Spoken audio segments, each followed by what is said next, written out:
Baik, kita mulai. Bismillahirrahmanirrahim. Assalamualaikum warahmatullahi wabarakatuh. Innal hamdalillah nahmaduhu wa nasta'inuhu wa nastaghfiruh wa na'udzu billahi min shururi anfusina wa min sayyiati a'malina. Man yahdihillahu fala mudilla lahu wa man yudlil fala hadiya lahu.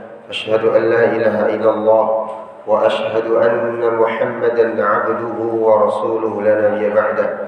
اللهم صل على سيدنا محمد وعلى آل سيدنا محمد كما صليت على إبراهيم وعلى آل إبراهيم في العالمين إنك حميد مجيد.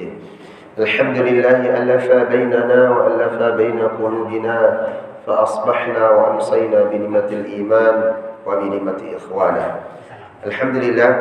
Bapak-bapak dan ibu yang dirahmati Allah Subhanahu wa taala, jamaah salat maghrib, musalla al-jihad yang dirahmati Allah Subhanahu wa taala. Semoga Allah Subhanahu wa taala melimpahkan rahmat, taufik, hidayah kepada kita semua, dan harapan kita sebagaimana doa baginda Rasulullah sallallahu alaihi wasallam, Allahumma barik lana fi Rajab wa Sya'ban wa balighna Ramadan wa balighna Ramadan wa balighna Ramadan. Sebagaimana Rasulullah sallallahu alaihi wasallam mengajarkan doa jauh 2 bulan sebelum Ramadan, yakni ya Allah berkahi kami di bulan Rajab dan Sya'ban dan sampaikan umur kami bertemu dengan bulan Ramadan. Maka Allah Subhanahu wa taala menjadikan Ramadan ini, ya, atau Ramadan setiap tahun yang kita akan temukan, jika Allah Subhanahu wa taala memberikan umur yang panjang, menjadi momentum terbaik untuk bisa mereview kembali. Kalau secara kedokteran, kalau kita melihat regenerasi daripada sel-sel kita itu mulai dari start jam pertengahan malam, ya, di waktu malam, jadi pergantian malam jam 00 sampai dengan jam 1/3 atau 1/2 malamnya, ya, sehingga ini adalah momentum untuk regenerasi untuk amalan ibadah kita. Maka jemaah Allah Subhanahu wa taala, dari doa yang diajarkan baginda Rasulullah sallallahu alaihi wasallam untuk kita bisa, ya, diberkahi di bulan Rajab dan Sya'ban dan sampai di bulan Ramadan bisa bertemu dan bisa memaksimalkan ibadah kita pada Allah Subhanahu wa taala. Banyak di antara saudara-saudara kita diberikan ujian oleh Allah Subhanahu wa taala, entah itu saat sekarang terbaring di rumah sakit, entah itu saat sekarang ini dalam kondisi yang tidak menentu dalam konteks dalam ekonomi dan seterusnya. Ada yang saudara kita tahun kemarin bisa bersua, tahun ini tidak bertemu. Maka itu adalah ketentuan Allah Subhanahu wa taala dan qadarnya, dan tentunya kita yang masih diberikan kesempatan, ya, di malam hari ini, ya, atau di tahun ini, ya, bisa bertemu insyaallah dengan Ramadan. Maka apabila kita bersyukur dengan kesyukuran yang besar, sehingga bisa kita memaksimalkan Ramadan di tahun kali ini. Bapak-bapak yang dirahmati Allah Subhanahu wa taala, mohon maaf ini suaranya masih modenya mode robot, ya, atau bass, ya, bukan ritmenya, atau pakai suara asli, ya, karena beberapa hari sampai 5 hari ini kurang sehat, dan alhamdulillah malam hari ini bisa suaranya normal. Tadinya tidak ada suara. Nah, kemarin jadwal khotib pun sampai di rolling, ya. Alhamdulillah bisa malam hari ini bisa lebih maksimal suaranya insyaallah. Baik, Allah Subhanahu, kita lanjutkan dari pembahasan kita menyelesaikan bab tentang bab shaum atau bab siyam, ya, tentang hal-hal yang membatalkan puasa, dan begitu juga dengan yang tidak membatalkan puasa atau diperbolehkan ketika berpuasa. Maka di sini jemaah Subhanahu wa taala perlu menjelaskan kembali dari pembahasan kita di pekan yang lalu bahwa mengenai adab daripada berpuasa, atau mengenai daripada apa yang dianjurkan oleh baginda Rasulullah sallallahu alaihi wasallam sesuai dengan merupakan bagian daripada wahyu, karena setiap yang keluar dari lisan baginda Rasulullah sallallahu alaihi wasallam, baik itu qaul beliau, ya, apa yang beliau lakukan yang dicontohkan, begitu juga dengan yang ditetapkan, ya, itu sama halnya juga bagian daripada wahyu dari Allah Subhanahu wa taala. Nah, sehingga pembahasan kita kemarin bahwa tentang puasa ini yang paling tahu ya orang-orang terdekat dari beliau. Maka di dalam sejarah ada 3 orang yang terdekat dengan beliau, yaitu istri beliau sendiri Bunda Aisyah radhiyallahu anha, dan begitu juga dengan istri-istri beliau yang lainnya. Lalu berikutnya, akan tetapi di dalam sirah ya, bahwa Bunda Aisyah radhiyallahu anha ummul mukminin yang paling banyak meriwayatkan hadis dari baginda Rasulullah sallallahu alaihi wasallam. Lalu yang kedua adalah Anas bin Malik, seorang anak pemuda yang dibesarkan di lingkungan keluarga baginda Rasulullah sallallahu alaihi wasallam sampai menjadi pelayan baginda Rasulullah sallallahu alaihi wasallam. Lalu yang ketiga Ibnu Abbas, anak yang dari kecil tatkala Rasulullah sallallahu alaihi wasallam wafat, beliau baru berumur 14 tahun. Maka ini adalah orang-orang yang sering kita dengarkan. An Ibnu Abbas radhiyallahu anhu qala, an Anas bin Malik radhiyallahu anhu qala Rasulullah, dan seterusnya. An Aisyah radhiyallahu anha qalat, dan seterusnya. Maka karena hadis ini lebih dominan adalah sahih karena langsung didengar oleh sahabat yang mulia Anas bin Malik, Ibnu Abbas, dan Ummul Mukminin Aisyah radhiyallahu anha. Begitu juga dengan sahabat-sahabat yang lainnya. Maka jemaah subhanahu wa ta'ala, tentang puasa ini tentunya semua yang dijelaskan atau semua yang sifatnya adalah maklum atau yang secara umum dipahami ya oleh kaum muslimin, pasti itu sudah dibahas oleh baginda Rasulullah SAW. Adapun nanti tidak ada dalil, maka itu tidak ada yang menyebabkan baik membatalkan ataupun hal-hal yang lain yang dibahas oleh para ulama. Nah, ini yang terjadi, ada perbedaan-perbedaan pendapat di antara para ulama. Salah satunya yang kita bisa bahas mudah-mudahan nanti sampai selesai, karena ini konon katanya penutupan. Ya, pekan depan udah puasa. Ya, atau mau lanjut puasa pada tarawih pengajian gitu. Ya. Jadi yang kita bahas nanti salah satunya di sini dalam kitab sunnah, ini perbedaan antara para ulama. Seorang laki-laki ya yang berpuasa tapi berhubungan badan dengan istrinya di siang hari. Kalau secara umum kita melihatnya adalah batal puasanya. Tapi bagaimana hukumnya? Apakah dia hanya wajib mengqadha saja atau wajib membayar kafarat atau membayar fidyah atau denda? Ya. Lalu yang wajib membayar denda ini apakah suaminya? Apakah dua-duanya? Nah, ini ada perbedaan pendapat di antara para ulama. Nah, ini yang perlu kita juga bahas. Lalu kalau dia sengaja dengan tidak sengaja, ya, misalnya si suaminya berpuasa, istrinya tidak berpuasa dalam kondisi misalnya ada urusan tertentu, bukan haid atau yang lainnya. Nah, apakah ada unsur paksaan suaminya ingin karena kebelet, terus istrinya menolak atau tidak dengan sengaja? Itu ada perbedaan di antara para ulama membahas tentang hal itu. Baik jemaah subhanahu wa ta'ala, untuk mempersingkat waktu, kita langsung dalam hal yang diperbolehkan di dalam berpuasa itu apa saja. Ya, kemarin kita sudah membahas tentang siwak dan seterusnya. Lalu bagaimana Rasulullah SAW di bulan puasa itu dermawan yang luar biasa, semakin bertambah. Di luar bulan puasa tilawah Qur'annya langsung disimak oleh Jibril alaihissalam, khataman Qur'annya juga disimak langsung oleh Jibril alaihissalam. Nah, sedangkan kita belum ada yang menjamin atau yang belum ada yang bisa menyimak kita. Tidak, kita benar-benar mengkondisikan ya, menyisihkan waktu atau punya strategi atau mempunyai target tertentu dari sebelum Ramadan. Maka di pembahasan kita yang di bulan yang lalu, kalau tidak salah itu masih saya ingat flyernya masih waktu ada Yahya, Mas Yahya di sini, itu tentang menanam ya amalan-amalan terbaik sebelum Ramadan di bulan Rajab dan Sya'ban, lalu memetiknya di bulan Ramadan. Maka ini bagian daripada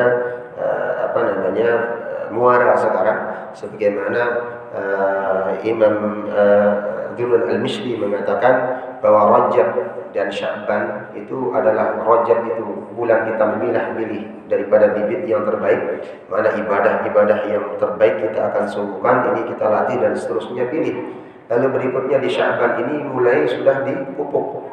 Ya, kontinuitasnya itu semakin sering dibiasakan dan seterusnya. Baik sedekahnya, baik tilawahnya, baik muamalahnya, silaturahimnya, puasanya dan seterusnya. Lalu Ramadan itu tinggal memanen, kata beliau. Jadi tatkala kita persiapkan bibit unggul, lalu berikutnya kita tanam di tanah yang sudah dipersiapkan dengan baik, dipupuk, disiram, dirawat dengan baik, maka akan menghasilkan pohon atau buah-buahan yang bisa dipanen berlimpah. Maka ini bagian daripada ketentuan kita atau bagian daripada kesempatan kita untuk bisa memaksimalkan Ramadan ini. Yang pertama, hal yang dibolehkan pernah kita bahas di pekan yang lalu, pertemuan yang sebelumnya, tentang berendam atau guyurin kepala dengan air. Kalau panas terik banget ya, itu kalau berasa haus banget ya, udah renang aja atau berendam di air, boleh nggak? Itu diperbolehkan. Karena pernah terjadi, ya, diriwayatkan dari sahabat yang mulia Abu Bakar bin Abdurrahman, meriwayatkan hadis dari baginda Rasulullah SAW, ya, telah diceritakan kepada beliau, sesungguhnya ya aku, ya, Rasulullah SAW mengatakan telah melihat Rasulullah SAW. Jadi beliau pernah melihat Rasulullah SAW mengguyurkan air ke atas kepalanya, mengikuti juga dengan badan beliau. Padahal beliau itu saat itu sedang berpuasa atau Ramadan karena kehausan atau kepanasan. Jadi akhirnya karena kehausan, karena panas terik sekali, langsung beliau dengan sengaja mengguyurkan air di atas kepalanya. Ya, berarti dengan tujuan supaya meredakan panas dan meredakan haus. Berarti di sini ada unsur memang sengaja, dan Rasulullah SAW melakukan hal seperti itu. Maka ini juga diriwayatkan dari Bunda Aisyah radhiyallahu anha ummul mukminin. Ya, pernah dalam kondisi junub saat waktu, ya, subuh beliau berpuasa, kemudian beliau mandi.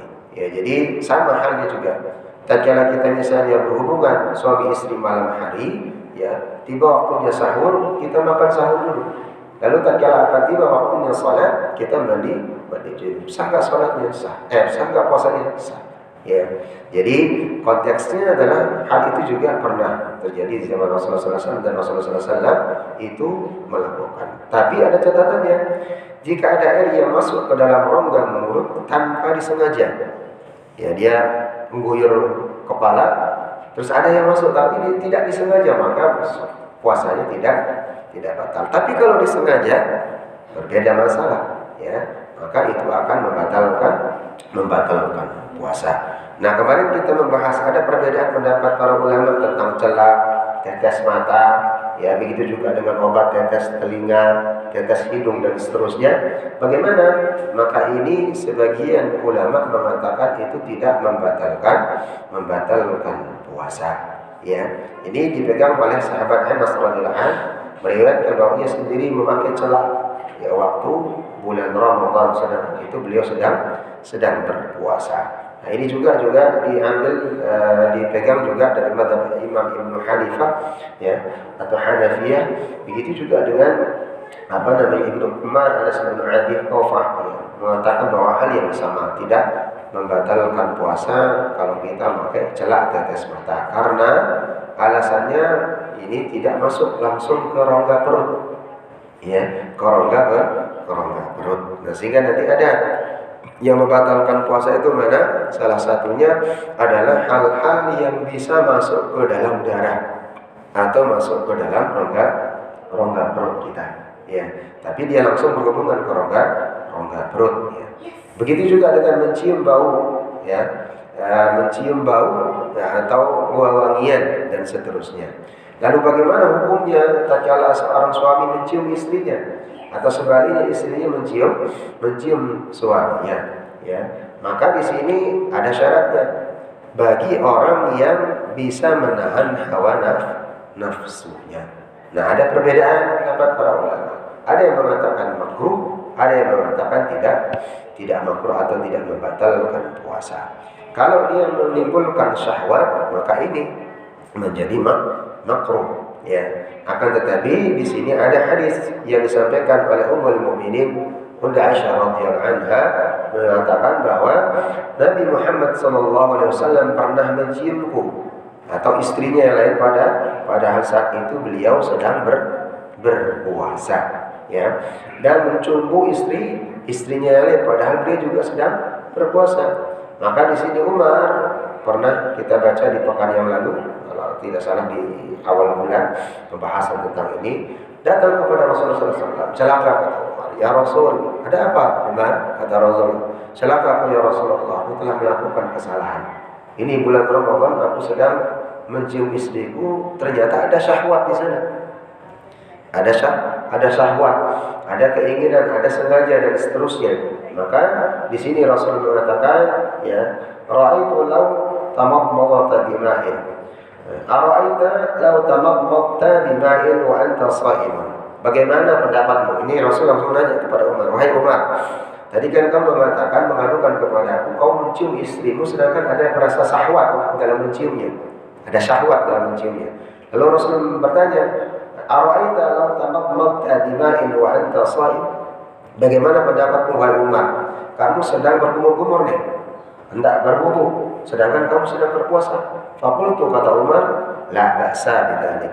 Enggak apa-apa itu ya Rasul, enggak membatalkan puasa berkumur-kumur karena sedang berkumur-kumur untuk berwudu.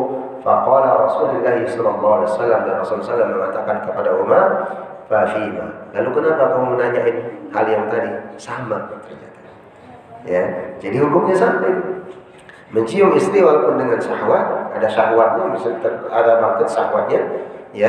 Akan tetapi, ya, itu sama disamakan Rasulullah SAW menanyakan kepada Umar, ya, seperti orang yang berkumur-kumur, mabmadah, seperti orang berkumur-kumur tatkala dia berpuasa akan hendak berwudu.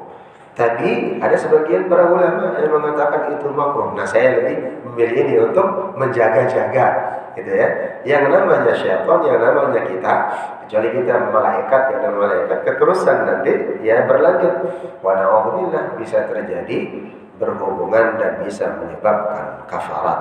Ya, qada dan kafarat kalau bisa sengaja. Maka ini bagian daripada yang kedua. Tapi kalau bapak-bapak yang kuat, ya, aja topik kuat misalnya imannya, syahwatnya enggak aman sat gitu kan. Istri pertama, kedua, cium ini, kedua dan seterusnya, jadi masalah gitu ya. Itu Pak Indiana kalau kuat itu merasa kuat itu udah aman gitu ya. Ya, jadi kalau diambil pendapat yang satu ini lagi. Lalu yang kedua, yang keempat, jemaah subhanahu wa ta'ala, suntikan obat yang masuk, ya, asalkan catatannya bukan infus. Ya, suntik yang obat masuk itu juga tidak membatalkan puasa dari pendapat sebagian ulama. Baik untuk memasukkannya. Nah, kalau hal itu nanti beda. Kalau bagian daripada dia, kalau bagian ininya, bagian obat ya. Ya, kalau konteksnya dia masuk ke dalam rongga daripada perut atau yang bisa menyebabkan menambah makanan dan seterusnya, hal yang berbeda. Nah, ini yang dimaksud adalah suntikan obat. Apakah misalnya dia demam, orangnya dan seterusnya, dia sedang dalam berpuasa, kuat saya tetap ingin berpuasa, masukkan paracetamol yang cair. Contohnya, kan ada yang tablet, ada yang suntik. Bagaimana hukumnya? Nah, di sini para ulama dalam fikih sunnah, terutama di sini saya menuliskan bahwa pendapatnya adalah itu tidak membatalkan puasa, boleh, ya. Untuk memasukkannya maka maupun darinya baik di urat maupun di bawah kulit. Jadi syaratnya urat dan di bawah kulit. Meskipun yang disuntikan itu sampai ke perut misalnya, menyentuh bagian daripada rongga, akan tetapi masuknya bukan dari jalan yang biasa. Maksudnya di sini adalah apa? Yang membatalkan puasa itu adalah makan dan minum atau sesuatu benda, walaupun bukan bagian daripada makan dan minum, dari mulut yang lumrah. Ya, makanan itu kan maksudnya dari mulut, bukan dari mata, bukan dari telinga, bukan dari kulit ataupun jalur yang lain. Nah, ini pendapat ulama. Jadi kalau dia dalam rongga mulut saja, walaupun benda itu sesuatu misalnya bukan daripada air dan tadi dia masuk ke telan masuk, maka itu bagian daripada membatalkan puasa. Tapi kalau jalurnya bukan dari hal yang lumrah yang umum, memasukkan makanan dari rongga mulut langsung ke kerongkongan dan seterusnya masuk ke lambung, maka ini dapat dia bagian alif kitab ini tidak membatalkan puasa, itu dibolehkan. Lalu berikutnya adalah berbekam, ya, karena Rasulullah SAW dalam sebuah riwayat hadis Imam Bukhari, beliau ya berbekam padahal itu di bulan Ramadan atau sedang berpuasa, ya, tapi beliau melakukan bekam. Maka ini menunjukkan bahwa berbekam hijamah itu dibolehkan dan tidak membatalkan puasa. Karena salah satunya bekam itu kan bukan memasukkan dari rongga mulut ke perut, tetapi mengambil daripada darah kotor. Maka ini yang dilakukan oleh baginda Rasulullah SAW. Akan tetapi, ya ada kata tetapinya. Jika berbekam membuat orang tersebut menjadi lemah atau menjadi justru semakin sakit atau dia semakin letih, maka itu hukumnya makruh. Ya, maka ini yang diambil oleh para sahabat. Al-Ghani pernah bertanya kepada Anas bin Malik radhiyallahu anhu, apakah pada masa Rasulullah sallallahu alaihi wasallam, kembali sahabat yang mulia Anas, karena beliau yang interaksinya dengan baginda Rasulullah SAW, ditanya oleh salah seorang sahabat, Sabit Al-Banani, ya Anas, apakah kamu pernah melihat Rasulullah SAW berbekam? Atau Anas ditanya, apakah engkau pernah melihat Rasulullah SAW berbekam? Yaitu dianggap makruh, ya, atau apakah itu bagian daripada hal yang makruh? Maka Anas menjawab, tidak. Ya, berbekam itu tidak dimakruhkan. Karena Rasulullah SAW pernah berbekam sedangkan beliau sedang berpuasa, dan Anas pasti langsung melihat hal ini. Ya, jadi tidak kata beliau, kecuali jika membuatnya lemah. Kalau orang itu dibekam langsung dia lemah, justru jadi sakit, nah ini hukumnya makruh, tidak sampai membatalkan. Kecuali catatannya kalau orang itu masih kuat menjalankan puasanya, berpuasa. Tapi kalau dia enggak kuat, takutnya nanti terjadi hal-hal yang tidak diinginkan, maka boleh membatalkan puasa. Lalu berikutnya berkumur-kumur, hal yang umum, dan memasukkan air ke hidung selama tidak berlebih-lebihan. Sekali lagi catatannya tidak berlebih-lebihan. Ya, sekedarnya saja. Ya, Luqit bin Sabrah meriwayatkan hadis dari Rasulullah SAW. Qala Rasulullah SAW, "Idza stanshaqta faballigh illa an takuna sha'iman." Jika kalian memasukkan air ke hidung kalian, maka masukkan sedalam-dalamnya. Ini di luar Ramadan. Ini di luar puasa. Karena salah satu sunnahnya adalah tatkala kita mamah dan istinsyaq, masukkan air ke mulut dan ke hidung itu harus sedalam-dalamnya sampai bersih benar-benar. Ya. Kecuali illa antakun shaiman, kecuali kalian dalam kondisi berpuasa, maka tidak boleh sampai dalam-dalam, kata Rasul. Ya, sekedarnya saja. Ya. Maka menurut para ulama, meneteskan obat ke hidung hukumnya makruh. Karena berdasarkan hadis ini. Karena memasukkan air saja tatkala wudu itu sedang berpuasa itu tidak boleh sampai dalam-dalam. Nah, sedangkan kalau netesin obat, misalnya dia polip nih, sakit polip, ya, atau sakit hidung, saluran penapas segala macam, dikasih resep obat oleh dokter, netesin harus di hidung. Nah, sedangkan dia dalam kondisi berpuasa, berdasarkan hadis ini di luar Ramadan silahkan berkumur dan masukkan air hidung sedalam-dalamnya, kata Rasul, kecuali dalam kondisi berpuasa. Maka itu tidak bisa memakruhkan. Maka di sini menurut para ulama, meneteskan obat ya ke dalam hidung adalah hukumnya makruh. Bahkan mereka berpendapat bahwa itu bisa membatalkan puasa. Ya, bisa membatalkan puasa. Penyebabnya bukan karena saluran hidung ini langsung masuk ke dalam rongga perut, tidak. Tapi karena dalil ini. Khawatirnya tadi bisa saja bisa masuk ke dalam. Ibnu Qudamah beliau berkata, jika seseorang berkumur-kumur, ya, lalu atau dia memasukkan air ke hidungnya saat berwudu, lalu air tersebut tiba-tiba masuk, ya, tiba-tiba masuk ke dalam kerongkongannya, karena ini jalur makan kan, kumur-kumur hidung, ya, mulut masuk kerongkongan, tiba-tiba tanpa sadar dia masuk ke jalur kerongkongannya. Ya, bukan karena disengaja atau bukan karena berlebihan. Catatannya, ya, kumur-kumur masukin air ke hidung istinsyaq, ya, ternyata dia nggak sengaja langsung masuk ke kerongkongan, ya, masuk tiba-tiba tanpa sengaja, maka ini tidak apa-apa, ya, tidak apa-apa. Nah, ini pendapat juga dianut oleh Auza'i, begitu juga dengan di dalam mazhab Asy-Syafi'i. Jadi catatannya tidak sengaja, ya, atau tidak berlebihan.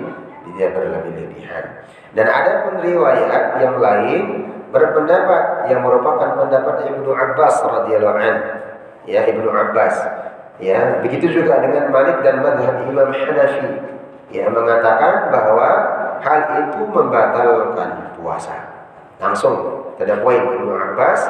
Ya begitu juga dengan Imam Malik, begitu juga Abu Hanifah mengatakan bahwa itu membatalkan puasa. Maka ini jemaah subhanahu wa ta'ala, kehati-hatian saja. Maka di mazhab Syafi'i ada kehati-hatian. Lalu yang berikutnya, hal-hal yang tidak mungkin dihindari. Apa itu? Seperti menelan ludah, ya, debu, tepung yang terbangun atau dahak yang sejenisnya. Jadi kita menelan ludah, debu, dahak dan seterusnya itu tidak mungkin dihindarkan. Maka itu tidak membatalkan puasa, boleh. Tapi ada catatannya. Ya, Ibnu Taimiyah mengatakan, ya, mencium bau-bauan, dan seterusnya itu, ya, atau harum tidak apa-apa bagi orang yang berpuasa. Adapun celak, nah ini pendapat beliau nih. Tadi kan celak, suntikan dan segala macam tidak membatalkan puasa. Tapi ada sebagian 3 pendapat yang beliau mengambilnya, Imam Ibnu Taimiyah. Yang pertama, beliau mengatakan pendapat para ulama berselisih tentang apa? Celak, suntikan, obat tetes pada saluran kencing atau mengobati luka yang berlubang di kepala. Ya, jadi itu ada 3 pendapat yang beliau ambil kesimpulan.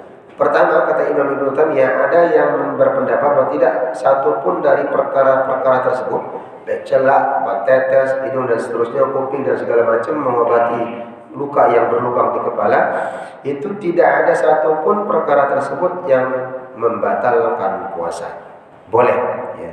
Lalu pendapat yang kedua, ya, beliau mengatakan bahwa semua perkara yang membatalkan puasa, ya, yang disebutkan tadi itu bisa membatalkan puasa kecuali celak. Berarti suntik, obat tetes, ya, begitu juga mengobati luka yang berlubang di kepala atau memasukkan orang misalnya kanker dan seterusnya disuntik dan seterusnya, itu membatalkan puasa. Ya, itu pendapat yang kedua. Kalau tadi semuanya nggak ada nih, boleh dilakukan. Tapi pendapat yang kedua mengatakan itu semua membatalkan puasa kecuali satu, memakai celak. Ya.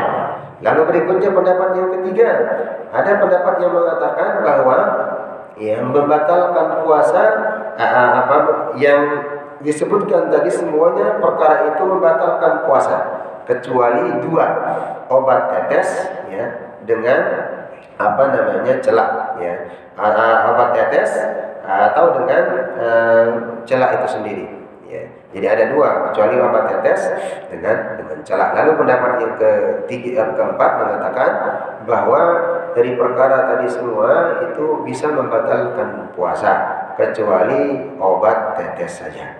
Ya, jadi ada beberapa yang tidak disebutkan di sini, sedang obat tetes hidung, begitu juga dengan suntik. Ya, jadi dari 3 perkara ini ada pengecualian, celak dengan obat tetes saja. Sedangkan suntik itu bagian daripada bisa membatalkan puasa. Maka Ibnu Taimiyah menguatkan pendapat yang pertama. Ya, jadi dari 3-4 pendapat tadi, yang pertama semuanya tidak ada yang membatalkan puasa. Ya, yang kedua itu adalah yang membatalkan puasa, semuanya bisa membatalkan puasa kecuali celak. Lalu yang ketiga, semuanya membatalkan puasa kecuali obat tetes. Semuanya membatalkan puasa. Yang keempat, kecuali celak dan obat tetes. Tapi beliau menguatkan. Apa yang beliau kuatkan? Mengambil pendapat yang pertama. Apa pendapat yang pertama? Semua yang disebutkan tadi, ya, termasuk daripada celak, terus suntik, obat tetes, mengobati kepala yang misalnya rongga, luka menganga, itu tidak membatalkan puasa. Ya. Ya, maka ini jelas bahwa semua perkara itu tidak membatalkan puasa. Maka jemaah subhanahu wa ta'ala, mengenai hal-hal yang kita bisa simpulkan di sini bahwa termasuk daripada yang kita sebutkan tadi, ya, bagian daripada yang tidak membatalkan puasa atau yang dibolehkan dari pendapat para ulama. Lalu mengenai obat yang sampai ke pencernaan, bagaimana? Ada obat yang disuntikkan, ya, tapi tidak masuk ke melalui rongga yang umum mulut kita, ya. Nah, di sini diperjelas kembali, ya. Diperjelas kembali saat mengobati penyakit yang sampai, ya, masuk ke dalam atau pencernaan saat mengobatinya, ya. baik itu pencernaan luka misalnya lambung kita dan seterusnya kan, itu misalnya dengan suntikan, ya titik sasarnya langsung lambung, titik sasarnya langsung pencernaan. Bagaimana? Maka di sini saat mengobati luka yang berlubang di kepala juga sama, ya karena dia bisa masuk ke dalam rongga. Maka di sini sebagaimana firman Allah Subhanahu wa taala di dalam surat Al-Baqarah yang umum, ya kutiba alaikumus siyamu kama kutiba alal ladzina min qablikum la'allakum tattaqun. Jadi Allah mengatakan diwajibkan atas kalian berpuasa sebagaimana diwajibkan atas orang-orang generasi sebelum kalian agar supaya kalian menjadi hamba yang bertakwa. Maka as-shaum junnah kata Rasul. Puasa itu adalah perisai. Ya, perisai dari apa? Perisai dari godaan syaitan. Karena Rasul mengatakan apa dalam sebuah hadis, inna syaitana yajri min bani Adam majrad dam. Sesungguhnya syaitan itu yajri min ibn Adam majrad dam. Ya, jadi sesungguhnya syaitan itu ya masuk atau mengalir ya di dalam tubuh anak cucu Adam itu seperti mengalirnya darah. Jadi dia masuk ke dalam rongga kita itu bukan melalui mulut langsung dan seterusnya, tapi ternyata dia menyumbat saluran darah. Semakin banyak darah kita, maka dia semakin leluasa untuk bisa mengganggu kita. Maka Rasul mengatakan, fadayyiqu mahariyahu bil ju'i was-shaum. Maka halangi syaitan itu masuk ke dalam tubuh kalian melalui darah itu dengan apa? Majariyahu bi ju' was-shaum. Dengan lapar atau berpuasa. Ya, jadi semakin kita lapar dengan menahan lapar karena puasa itu, maka darah itu semakin sedikit, ya pembuluh darah itu semakin mengecil. Maka syaitan itu sulit untuk masuk, nggak leluasa dia. Nah, karena kita makan banyak, diolah oleh perut, diserap oleh usus dan seterusnya, langsung dialirkan ke darah. Maka itu darah itu semakin banyak kalau kita semakin makan. Nah ini maksudnya hadis ini. Maka semakin banyaknya darah, maka syaitan itu leluasa untuk bisa mengganggu melalui sebagaimana hadis Rasulullah SAW, dia masuk melalui saluran darah dan mengalir seperti darah yang mengalir. Maka ini jemaah subhanahu wa ta'ala, kenapa puasa itu salah satunya adalah bisa menahan hawa nafsu, ya. Jadi lemes saja udah. Ya, kalau udah lemes sudah nggak ada bernafsu untuk melihat hal-hal yang diharamkan, ya. Satu sisinya karena dia bisa dihalangi karena dia sedang berpuasa, satu sisi juga dia bisa dihalangi karena tadi lemesnya itu, karena saking dihimpitnya pembuluh darah karena lapar dan tidak ada asupan daripada makanan, maka syaitan akan terhalang. Ini luar biasa, teman. Ini secara medis itu terbukti apa yang disampaikan bagi kita Rasulullah SAW tentang puasa dan hadis tadi tentang bagaimana syaitan yajri kama yajri dam Bani Adam. Jadi dia mengalir sebagaimana aliran darah anak cucu Adam itu sendiri. Lalu berikutnya jemaah, orang yang berpuasa dibolehkan makan dan minum dan bersenggama hingga terbitnya fajar. Boleh makan dan minum dan berhubungan suami istri hingga terbitnya fajar. Jika fajar sudah terbit, di mulutnya masih ada makanan atau dia sedang berhubungan, maka wajib hukumnya dia memuntahkan atau mengeluarkan makanan yang di mulut. Misalnya kita sedang meminum, Allahu Akbar, sedangkan di sini dah tinggal dok aja, maka wajib hukumnya dikeluarkan, dilepet. Kalau bahasa kita, jangan nanti ujung mumpuk udah azan ditelan, maka batal puasa. Gitu ya. Jadi yang dipegang oleh sebagian daripada ulama termasuk di mazhab Syafi'i. Ya, jadi tatkala sudah terbit fajar, ya, azan berkumandang tandanya, maka itu sudah waktunya berpuasa itu boleh. Kalau ada sisa makanan maka harus dikeluarkan. Begitu juga tatkala berhubungan harus dihentikan sudah. Tapi kalau kita sengaja atau terus melanjutkannya maka bisa membatalkan puasa. Ya, Ummul Mukminin Bunda Aisyah radhiyallahu anha meriwayatkan hadis dari baginda Rasulullah sallallahu alaihi wasallam. Qala Rasulullah sallallahu alaihi wasallam, "Inna Bilalan yu'adzinu bilailin faqulu washrabu." Jadi ada dua muadzin di zaman Rasulullah sallallahu alaihi wasallam. Pertama itu Bilal bin Rabah. Kata Rasulullah sallallahu alaihi wasallam, "Inna Bilalan."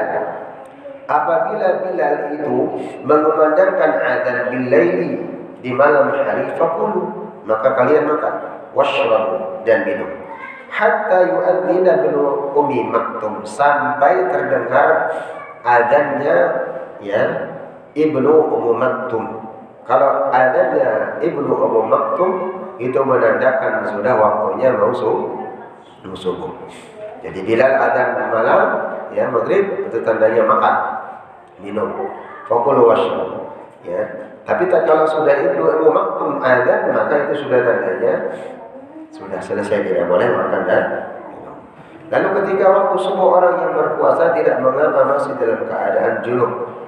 Waktu subuh dia junub, belum mandi junub, ternyata dia sudah waktu subuh nih, belum mandi, maka puasanya sah. Tidak batas, sebagaimana hadis yang diriwayatkan oleh Bunda Aisyah radhiyallahu anha ya, tatkala Rasulullah sallallahu alaihi wasallam sedang junub, sedangkan beliau ya dalam kondisi berpuasa melanjutkan puasanya, mandi junub lalu salat subuh. Ya, begitu juga dengan wanita haid nifas jika darahnya, ini ibu-ibu ya, dan ibu-ibu belum ada datang ya.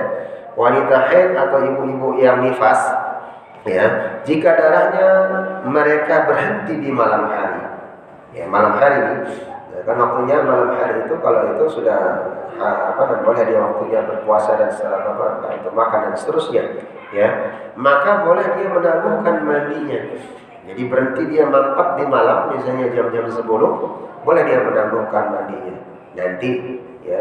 Jadi dia sahur dulu, lalu dia berniat berpuasa, lalu mandi untuk melakukan sholat. Tidak mesti harus langsung mandi ya, tapi dia sudah tahu kadarnya, waktunya haidnya sekian, selesainya sekian, malamnya sudah nggak haid lagi, nggak keluar, boleh dia tidak mandi ya. Tapi dia sahur berpuasa, nanti tatkala waktu akan azan dia misalnya baru mandi ya, itu boleh sah puasanya.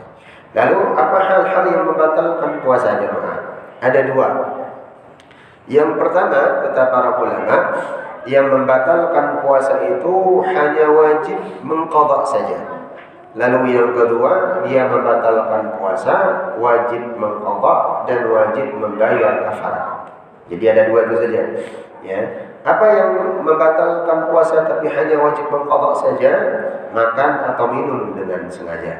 Jelas banyak hadisnya ya tentang sengaja makan dan minum. Man nasiya wa huwa sha'imun faqala wa ashrab aw shariba falyutimma sawmahu fa inna at'amahu Allah wa saqah. Ini hadis yang pernah kita baca.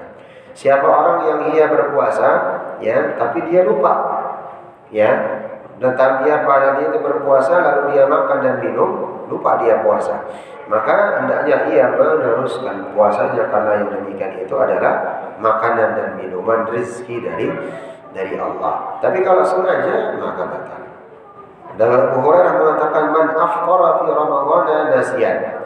Siapa orang yang berpuasa di Ramadan lalu dia lupa, fala qada'a alaihi ya, tapi dia lupa atau dia sedang berpuasa lalu melakukan hal-hal yang membatalkan puasa karena lupa ya, maka fala qada'an alaihi, tidak ada wajib qada lagi ya, wala kafaratan, begitu juga tidak ada kafarat kalau lupa lanjut puasa. Tapi kalau dia dengan sengaja maka wajib mengqadha. Ibnu Abbas mengatakan, innallaha wada'a an ummatil khata'a wan nasyana wa mastakrihu alaihi. Sesungguhnya Allah itu tidak menghitung apa yang dilakukan umatku karena salah. Lupa, pertama salah, itu enggak dihitung oleh Allah sebagai dosa dan kesalahan. Lalu lupa, dan begitu juga dengan terpaksa. Jadi tiga kondisi.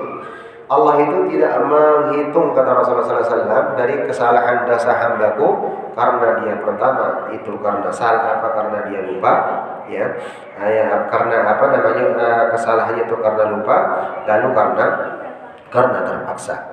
Ya, jadi itu tidak ditulis sebagai salah dan dosa. Ya, nisyan wal khata.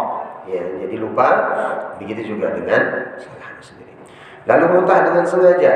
Sudah kita bahas kemarin, sengaja dia muntah atau dia masukin mulutnya sesuatu, dirokok-rokok lalu muntah, maka itu bisa membatalkan puasa. Haid dan nifas sama. Ya, keluarnya mani dengan sengaja. Nah, di sini ada perbedaan. Keluar mani dengan sengaja. Lalu bagaimana dengan keluar mani tanpa sengaja? Bisyahwat. Ya. Kalau dia dengan sengaja, walauzubillah, bisa dengan onani, bisa dengan yang lainnya, sengaja dikeluarkan atau dengan bercumbu dan seterusnya. Dengan walaupun dengan pasangan halalnya keluar, maka itu membatalkan puasa. Maka ini catatannya dengan sengaja. Tetapi jika yang menjadi sebab adalah pandangan mata, misalnya duduk-duduk misalnya, ya, Mas siapa? Mas Yani bisa duduk melihat, ternyata ada akhwat lewat cantik gitu ya. Terus tergoda gitu, ada syahwatnya. Ternyata sampai keluar masinya. Maka ini ya dia penyebabnya adalah pandangan bukan dengan sengaja. Ya, pandangan bukan dengan sengaja. Maka tidak membatalkan puasa dan tidak wajib berqadha. Bisa dipahami kira-kira? Jadi kalau mandang misalnya ternyata ada syahwat dia, ya, ternyata keluar nasinya gitu, ya, tidak sengaja ya keluar adanya, maka ini bagian daripada mengeluarkan nadi atau mengeluarkan mani dengan tidak sengaja. Ini pendapat, ya, maka ini tidak wajib ya mengqadha dan tidak membatalkan puasa. Sementara itu keluarnya nadi sedikit atau banyak tidak membatalkan.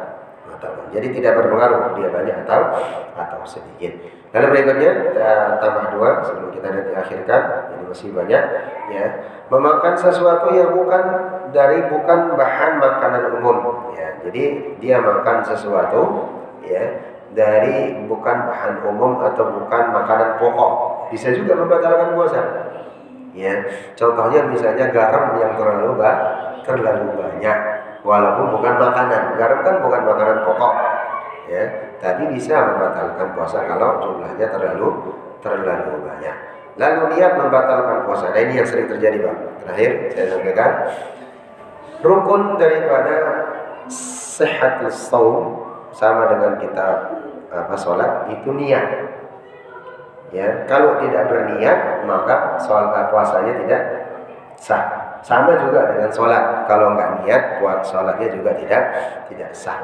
Nah, di siang bolong misalnya, saya niat batalin puasa deh, ya, berarti kita sudah membatalkan niat puasa kita nih sebelum terbit fajar tadi. Tapi ternyata kita lanjutkan puasanya, nggak jadi deh gitu. Saya masih kuat. Tadi sekitar jam 11 siang, panas nggak kuat, udah saya batalin aja deh puasa saya. Niatnya membatalkan puasa, yakin dia membatalkan. Ternyata masih kuat 3 menit begitu lanjutin puasa. Maka itu kata para ulama sudah batal niatnya. Karena puasa itu sesuai dengan niat, maka puasanya batal. Bisa kira-kira kan?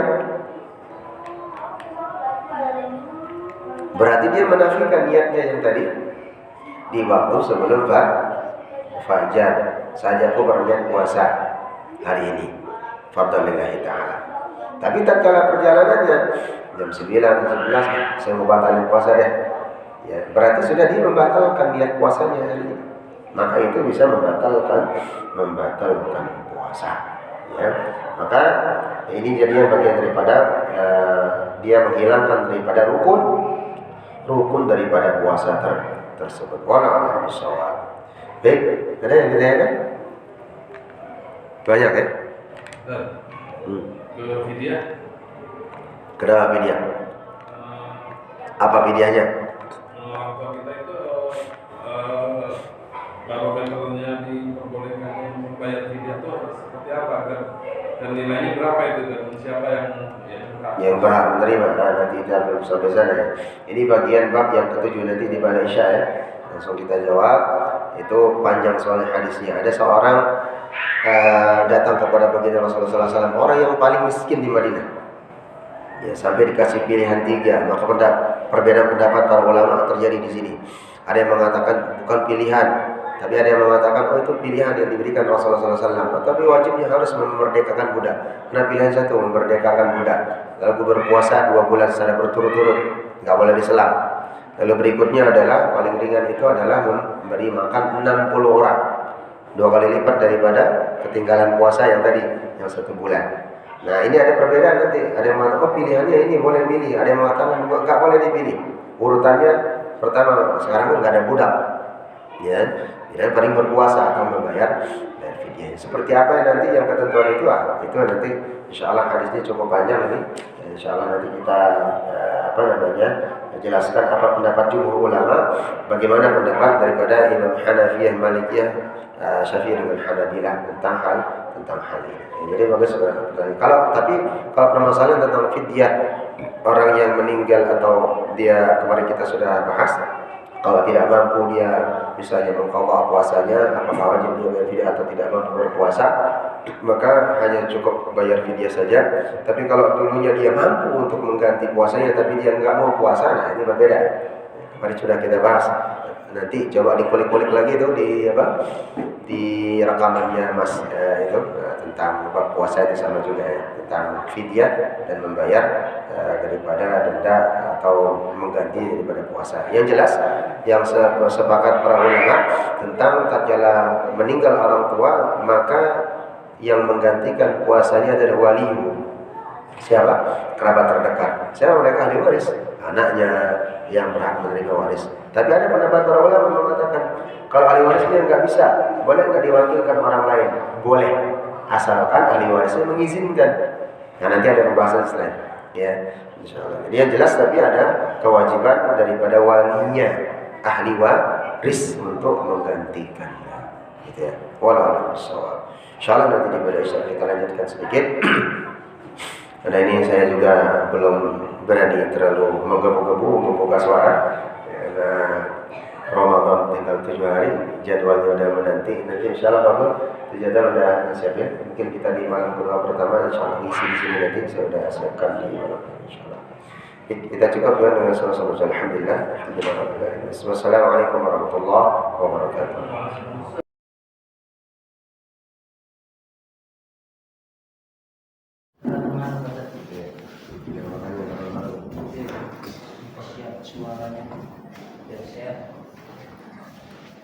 Baik, kita lanjutkan. Bismillahirrahmanirrahim. Assalamualaikum warahmatullahi wabarakatuh. Baik, Bapak dan Ibu Allah Subhanahu wa taala jamaah salat maghrib dan isya. Semoga Allah Subhanahu wa taala memberikan taufik kita dan keberkahan, kesehatan kepada kita. Kita lanjutkan sedikit di bab tentang hal-hal yang membatalkan dan yang dibolehkan di dalam puasa, dan kita masuk ke dalam yang membatalkan puasa bagian yang ke-7 ya. Bagian yang ke-7 ya, tentang bagaimana Allah Subhanahu wa taala yang menyampaikan di dalam surat Al-Ahzab ya, maka tidak berdosa atas siapa saja kalian yang melakukan karena kesalahan, tetapi ya, apa yang disengaja itu tidak disengaja atau tidak diniatkan di dalam hati. Maka makan dan minum dengan tidak sengaja ya tidak membatalkan puasa itu sendiri. Lalu berikutnya begitu juga yang tadi ditanyakan sama Pak Taufik, sekalian kita jawab ya. Dari Ibnu Taimiyah dia mengatakan bahwa menegaskan ada dua hal yang mana dalam hadis Asma binti Abu Bakar radhiyallahu anha ya, pada masa Rasulullah SAW meriwayatkan hadis, di suatu hari yang mendung di bulan Ramadan kami berbuka puasa, kemudian setelah itu matahari sudah muncul. Ini pertanyaannya kemarin juga berkaitan dengan Pak Edi ya. Jadi berbuka puasa, tapi ternyata setelah berbuka puasa yakin mendung, tiba-tiba matahari muncul baru sekitar jam-jam 5 gitu ya. Udah buka puasa karena mendung nggak tahu ya, tatkala dia melihat ternyata matahari muncul ya. Bagaimana kondisi puasa? Maka puasa tetap sah. Ya. Kalau sekarang nggak mungkin akan terjadi, ya karena kita punya jam, punya BMKG dan seterusnya. Kalau di zamannya Rasulullah itu nggak bisa hanya melihat matahari waktu zuhur, asar, kapan maghrib melihat, hanya waktu melihat matahari, lihat bayangan dan seterusnya. Ya sehingga pernah terjadi di zaman Rasulullah SAW. Ya itu semuanya pada berbuka karena mendung, ternyata tiba-tiba muncul matahari sekitar baru jam-jam 5 ya itu muncul matahari. Maka itu tidak dibebankan sebagai dosa atau kesalahan karena tidak sengaja. Nah di sini pun ada penjelasan mengenai tentang hal ini. Pertama Ibnu Taimiyah mengatakan saat terjadi mendung tidak disunahkan untuk mengulur waktu berbuka hingga benar-benar yakin matahari telah terbenam. Jadi kalau yakin benar terbenam udah berbuka aja, gitu ya. Jadi sudah bagian. Dan yang kedua, dalam kasus seperti ini tidak ada kewajiban berqadha. Jadi nggak ada berqadha karena dia bukan sengaja. Lalu berikutnya tentang hal ini jemaah subhanahu wa taala, tentang tadi saya sampaikan sekaligus menjawab dari pertanyaannya Pak Tabib tentang laki-laki yang datang kepada Rasulullah SAW. Dan ini hadis diriwayatkan Abu Hurairah radhiyallahu anhu. Kalau Rasulullah SAW seorang laki-laki datang kepada baginda Rasul, apa katanya? Wa ma ahlakkan. Maka dia mengatakan celakalah aku ya Rasul, celaka, ternyata celaka, benar-benar celaka. Maka Rasul mengatakan wa ma ahlakka, apa yang terjadi kepada wahai fulan? Qala waqa'tu 'ala imra'ati fi Ramadan, aku sudah berhubungan di siang hari dengan istriku. Ya. Qala hal tajidu ma tu'tiku rabbatan, apakah kamu mempunyai seorang budak yang bisa dimerdekakan untuk membayar kafaratnya? Qala la, dia mengatakan tidak.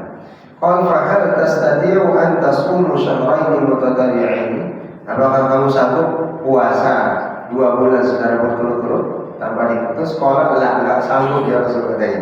Ini orang sudah sabar, ya, enggak punya budak disuruh puasa lagi 2 bulan enggak sanggup dia. Enggak kuat katanya. Qala fa hal tajidu ma tu'timu 60 miskina, apakah kamu punya makanan yang bisa dibagikan atau ya untuk membayar kafarat untuk 60 orang miskin? Dia mengatakan qala la, enggak punya ya Rasul. Dia orang miskin juga. Qala thumma jalasa, lalu dia diam, duduk dia di depan Rasul sambil merenung. Ya, ini gimana masalahnya ini? Enggak punya budak, enggak bisa puasa 2 bulan berturut-turut, enggak sanggup betul. Langsung enggak punya makanan juga. Ya, fa'utiya Nabi sallallahu alaihi wasallam. Rasulullah SAW keluar dari bilik daripada kamar beliau bi harfin fi tamar, dengan satu arak, 15 arak daripada kata para ulama yaitu kurma, ya. Jadi dengan ukuran kurma satu bagian dengan arak, ya. Faqala tasaddaq bi hada, udah kamu pakai ini aja, sedekahkan kurma yang aku kasih ini kepada Rasulullah SAW. Qala, langsung dia mengatai ini, ya. Dikatakan kalau di zaman kita mungkin kurang ajar, sekarang kurang ajar, tapi ternyata Rasulullah SAW di akhirnya ketawa. Faqala fa'aqra minna, apakah kurma ini aku akan bagikan ke orang yang miskin di kampung kita atau sekitaran kita ya Rasul, di Madinah ini, ya. Lalu mengatakan fama bainana baitaha ahlu baitin ahwaju ilaihi minna, tidak ada satupun orang yang miskin selain saya yang paling miskin di di perkampungan ini, katanya. Fatwa karena dia Rasulullah ketawa sampai dijelaskan maka di sini ya kita badatkannya dulu sampai terlihat di rahamnya, saking ketawanya lebar. Jadi dia disuruh merdekakan budak, nggak punya budak, disuruh puasa 2 bulan berturut-turut nggak mampu, disuruh sedekah 60 orang untuk membayar kafarat nggak punya harta, sampai dikasih kurma sama Rasulullah untuk dibagikan para miskin. Dan dia mengatakan nggak ada orang miskin ya Rasul di kampung ini selain saya yang paling miskin. Lalu Rasulullah mengatakan idhab, pergi, ya fa'atimhu ahlak, kasih makan keluarga. Sampai seperti itu Rasulullah. Jadi ini menjadi jawab bahwa ternyata kafarat yang diberikan ya, kepada orang yang melakukan kesalahan pun diberikan pilihan oleh Rasulullah SAW. Nah, mengenai tentang jumlahnya dan seterusnya, kalau ketinggalan puasa kita itu 30 hari, ya harus memang diganti dengan 30 hari. Kemarin sudah kita jelaskan ketentuannya bahwa yang mengqadha ya kemampuannya untuk mengqadha. Siapa orang yang membayar fidyah atau yang dibebaskan untuk mengqadha ya tadi orang tua renta nggak bisa puasa, sakitnya sudah divonis tidak akan sembuh dan seterusnya. Terus dikatakan kalau dia berpuasa akan menambah penyakitnya, maka ini cukup membayar fidyah saja. Ya selama dia begitu juga dengan orang yang pelupa. Ya sudah lupa, kalau bahasa Lomboknya dia nggak ingat, kadang puasa, kadang enggak. Ya sudah yang kalau diberikan dia bayarkan fidyah saja. Tapi kalau dia mau mengqadha, maka wajib hukumnya mengqadha. Lalu dengan tadi, kalau meninggal dia ada yang ditinggalkan puasanya, maka wajib hukumnya dia ada dua kata para ulama. Ada yang mengatakan wajib mengqadha dan juga membayar fidyah, ada yang cukup membayar fidyahnya saja. Tapi kewajibannya adalah tetap ditanggung oleh ahlinya, anak dan orang-orang yang mendapatkan ahli warisnya itu tadi. Nah penjelasannya kalau puasa itu diqadha ya konteksnya. Lalu kalau daripada sholat kita mana yang kita terlupa ingatnya kita wajib untuk sholat. Ya, terlupa tidur dan seterusnya ingatnya kita wajib sholat.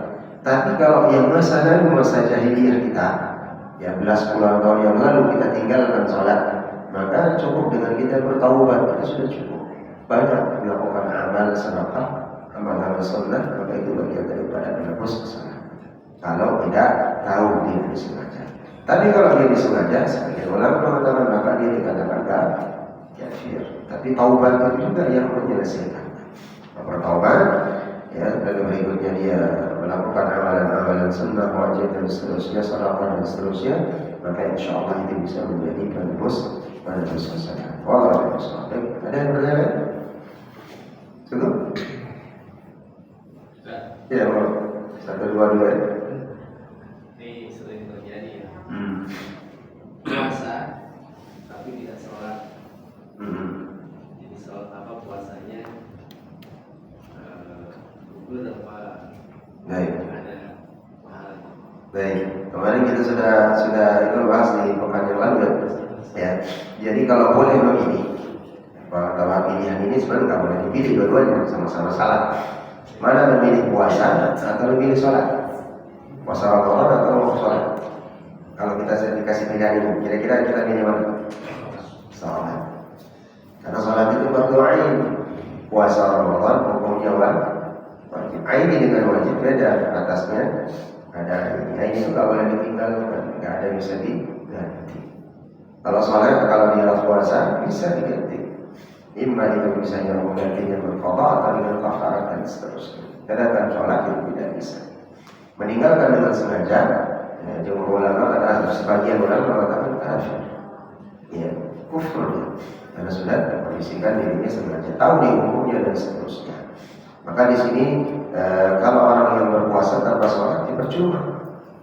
Ya nggak ada gunanya. Rasulullah SAW itu tidak Allah itu tidak membutuhkan daripada puasa, lapar dan hausnya kita kata Rasulullah SAW ya, dengan kita mengindahkan hal-hal yang memang diharamkan dan diwajibkan. Nah ini memang sering terjadi. Sering saya sampaikan kemarin sudah pembahasan itu banyak. Saya direkam di pembahasan sebelumnya. Ada orang yang malu nggak berpuasa kelihatan teman-teman kantor, ya dia mau berpuasa tapi nggak sekolah, percuma. Saya lebih dia berbuka saja. Baik, ada lagi? Kalau orang yang sengaja meninggalkan puasa tanpa ada uzur gimana? Tanpa uzur? Ya sama hukumnya, dosa. Jadi tidak ada uzur. Apa yang harus dilakukan itu? Nah, kalau konteksnya dia sengaja meninggalkan puasa, maka hukumnya tetap dia harus mengqadha, wajib hukumnya dia mengqadha. Nah, ada penjelasan para ulama tentang mengqadha ini yang belum kita bahas, belum selesai. Jadi juga misalnya Ramadan tahun lalu dia belum qadha puasanya, gitu ya. Nah, masuk Ramadan tahun berikutnya, bagaimana hukum puasa? Tetap harus puasa Ramadan. Di samping nanti selesai itu harus mengqadha. Apakah mengqadhanya harus dua-duanya? Nah, ini berbeda pendapat ulama. Cukup dia mengqadha di bulan yang lalu saja dan tidak mengqadha. Tapi ada yang mengatakan yang lebih kuat, karena harus mengqadha dua-duanya. Karena puasa itu tahun yang lalu dengan tahun yang zaman sekarang itu berdiri sendiri, tidak bisa dirangkum atau dirapel gitu. Dan kemarin dia belum selesai, dia belum membawa kuasa imma itu misalnya tidak ada kesempatan atau dia sengaja, ya maka tetap wajib pokoknya itu di tahun berikutnya. Saya berturut-turut 2 tahun dia nggak kotor ya. Nah istri kita nih kayak ibu-ibu yang haid, hamil, ya, lahiran, nifas dan seterusnya, kan sempat dia kemarin ketemu sakit dan seterusnya atau hamil seperti informasi kita kemarin, maka dia atau kalau yang ibu-ibu yang hamil atau yang melahirkan dari tahun depan lahiran, tahun berikutnya lahiran lagi ketemu, maka yang yang buat dia tidak mau qada, cukup dengan membayar fidyah saja. Tapi kalau kita laki-laki ya nggak bisa, karena kita nggak lahiran, tetap harus mengqada. Jadi memang harus puasa wajib itu harus kalau mau sampai mengapa kalau safar itu boleh di pasar, itu ada ukuran jarak tempuhnya. Sama dengan jarak tempuh minimal kita bisa menjamak atau pasar saja. Ya. Akan tetapi kembali lagi kita harus bijak dalam mengambil rukhsah tersebut. Sebagaimana yang pernah kita jelaskan, kalau kita naik ke Jawa, ke Surabaya, dari sini misalnya masuk berapa jam tuh? Cuma 14 jam lah, 14 jam. Tapi kan sekarang nggak ada seperti di siang dulu kan, ada AC, enak, tidur tinggal selimutan. Nggak mungkin kita harus ukurannya lemes terus banget gitu kan? Ya tinggal tidur merem, gitu kan? Ya, begitu juga pesawat, ya, tinggal berapa jam ya sampai sekian ribu kilo. Jadi kita mengambil lebih ahsan tetap menjalankan puasa, kecuali kalau memang sampai perihal, pusing, mau jatuh, mau pingsan, maka wajib hukumnya membatalkan. Jadi pertanyaan dari situ Ustaz. Jadi kalau semua dari jarak sudah terpenuhi nih, boleh bayar dalam nah itu kan boleh kan? Dia tuh sebenarnya kalau masih apa tahu misalnya secara sahihnya kan saya aku misalnya buka ada tuh gimana hukum dan boleh gampang nggak kalau sekarang harus apa ya pemangkan nanti menolak tahu ala safar dalam perjalanan, tapi ingat safarnya itu kata para ulama ada tujuannya secara syar'i untuk ketentuan syariat, bukan untuk maksiat, bukan untuk zalim. Ya selama dia misalnya saya safarnya ingin menengok orang tua, saya nonton juga sekampung misalnya, kalau dapatan itu boleh kita kan, tapi wajib faidatul min ayyamin ukhra. Tinggal kita sendiri yang bijak. Walau mau ganti ini kira-kira mampu nggak bisa, nggak ada ditambahnya, nggak kuat dan digantinya atau nggak sempat ini tahunya kelewat atau yang lupa, saja lanjutkan puasa. Tapi kalau yakin bisa mengganti, ternyata nyawa Allah saja, ya kan? Permasalahannya lagi. Maka lebih baik kita mengerjakan sesuatu itu sebelum kita menemukan ketentuan Allah. Kita kan tidak tahu ya. Ternyata kita misalnya lapar, kita kasih tahu istri kita pulang, tapi kita nggak kasih tahu istri kita, kemarin saya pulang ke kampung, batalin puasa karena nggak kuat nanti bawa aja. Kita nggak tahu istri. Ternyata kan kita punya hutang. Siapa yang membayar? Ternyata istri nggak tahu. Nah, terjadi di sini tahu. Maka terkadang kita mengambil keputusan yang bijak, udah kuat, jalankan. Jangan sampai nanti kita sendiri. Walau bisa kita cukupkan. Kita sama-sama berdoa kepada Allah Subhanahu wa taala, semoga Allah Subhanahu wa taala memberikan kekuatan keimanan, keistiqomahan kepada kita untuk senantiasa bisa menjalankan ibadah ini dengan baik, yang tentunya sama-sama yang bisa kita kondisikan dengan semaksimal mungkin, dan mudah-mudahan keberkahan melimpahi daripada jemaah yang ada di musola kita, terutama ibu keluarga kita. Begitu juga dengan berdoa kepada Allah Subhanahu wa taala, kita sakit, diangkat penyakitnya, bisa menjadi pelebur pada masa-masa kita, diberikan kesulitan, diberikan kemudahan. Allah Subhanahu diberikan kesulitan, diberikan kemudahan dalam keluar daripada setiap permasalahan kehidupan, dikuatkan iman. Ala hadhihi wa quliyatun salih al-Fatihah. A'udzu billahi minasyaitonir rajim. Bismillahirrahmanirrahim. Alhamdulillahi rabbil alamin. Arrahmanir rahim. Maliki yaumiddin. Iyyaka na'budu wa iyyaka nasta'in. صراط الذين أنعمت عليهم غير المغضوب عليهم ولا الضالين آمين. اللهم صل على سيدنا محمد وعلى آل سيدنا محمد كما صليت على سيدنا إبراهيم وعلى آل سيدنا إبراهيم في العالمين إنك حميد مجيد. اللهم اغفر لنا ذنوبنا، اللهم اغفر لنا ذنوبنا وذنوب والدينا وارحمهم كما ربونا صغارا، وارحمهم كما ربونا صغارا يا أرحم الراحمين. اللهم تقبل دعاءنا، اللهم تقبل لكل حاجاتنا، اللهم تقبل من كل أعمالنا من عمل صالح. اللهم اغفر للمسلمين والمسلمات والمؤمنين والمؤمنات الأحياء منهم والأموات ويا قاضي الحاجات يا حي يا قيوم برحمتك نستغيث. أصلح لنا شأننا كله ولا تكلنا إلى أنفسنا طرفة عين. اللهم رب الناس به بالباء اشفنا وأنت شافع، اشفنا وأنت شافع، لا شفاء إلا شفاء، شفاء لا يغادر سقما. ربنا ظلمنا أنفسنا وإن لم تغفر لنا وترحمنا لنكونن من الخاسرين. ربنا آتنا في الدنيا حسنة وفي الآخرة حسنة وقنا عذاب النار والحمد لله رب العالمين. Salat dari saya sendiri benar tentang Allah Subhanahu wa taala. Subhanallah wa bihamdik, asyhadu an la ilaha illa anta, astaghfiruka wa atubu ilaik. Assalamualaikum warahmatullahi wabarakatuh.